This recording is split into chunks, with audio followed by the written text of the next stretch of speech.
If you have clicked on today's video, then you have probably found yourself in a situation where you have fallen behind on your work. Whether you're stressed, overwhelmed, or feeling completely hopeless, here is a straightforward 4-step process to get you back on track. Studying an intense medical degree where the work is genuinely never ending, I tend to find myself in these situations often. And when I do, the first thing I start with is what? What tasks are you actually behind on? Without a clear picture of exactly what needs to be done, it can be very difficult to know exactly where to start. This lack of visibility can make you miscalculate the amount of work you have to catch up on, which can contribute to feelings of being overwhelmed. As a result, it can actually take you a longer process to get back on track. So the first thing you need to do is take out a rough piece of paper or use an online interface like Notion and jot down exactly what you have to catch up on. This can include tasks like completing the revision you said you would last month, or conducting research, or in my case, finishing my dissertation. It doesn't matter how short or how painfully long the list is. Just ensure that you are being completely honest with yourself and writing every single thing down. A lot of the time, when you feel as though you are severely behind, we tend to aggravate and intensify exactly how much work it is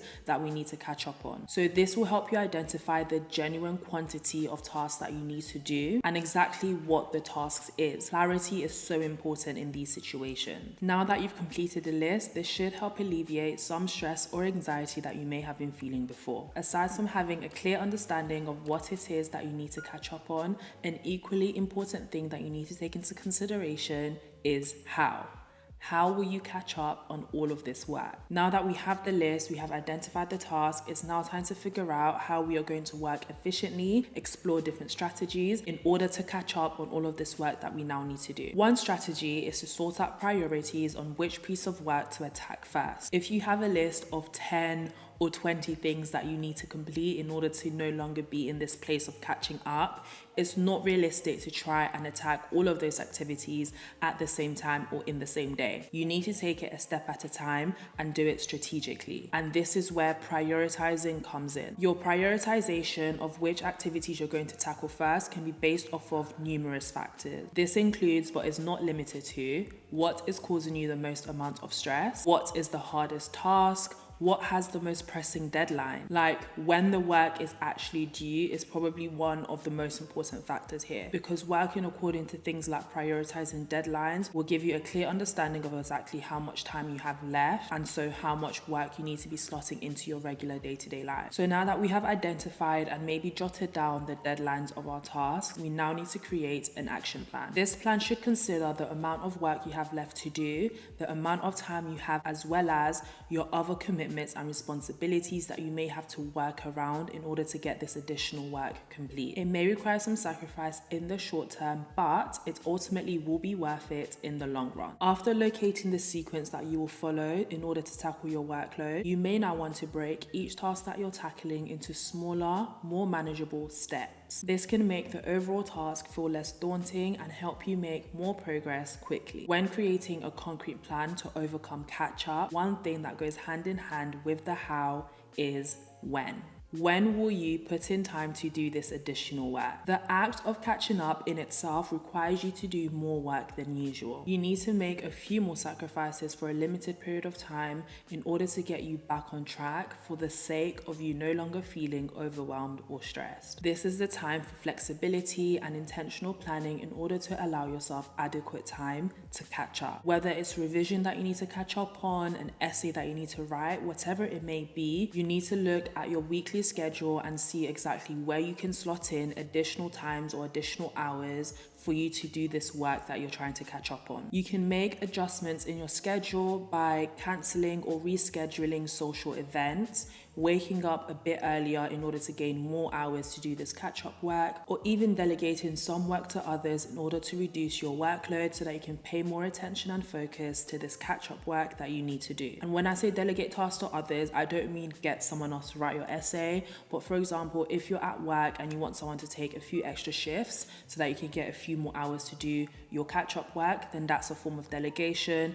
If one of the catch-up works you need to do is a group project, then maybe you can ask someone to help you with a task or two so that you can dedicate more time to what it is that you haven't completed. There definitely isn't a one-size-fits-all approach to making time to catch up because of the fact that everyone's personal life looks so different. So be creative and try to find a solution that is best suited to you and your life. In addition to creating a plan in order to catch up on your work, it's so important to reflect on why you fell behind in the first place so that you can actively mitigate against these barriers or distraction. Was it due to external factors like lack of resources or even an unprecedented event in your life? Or was it due to more internal factors like poor time management or poor organization skills? By identifying the root cause of the problem, you can actively mitigate against it in order to prevent it from happening in the future. And step 4 is to attack. Just do it. Self-discipline is key when it comes to catching up and trying to stay on top of your work. But to achieve self-discipline, it's important to understand your motivation. So what are your motivations? What consequences has being behind brought upon you? And how can we use this as motivation to do better? For me, my motivations to come out of that place of being behind is number 1, fear of failure. I'm sure that every student wants to pass exams.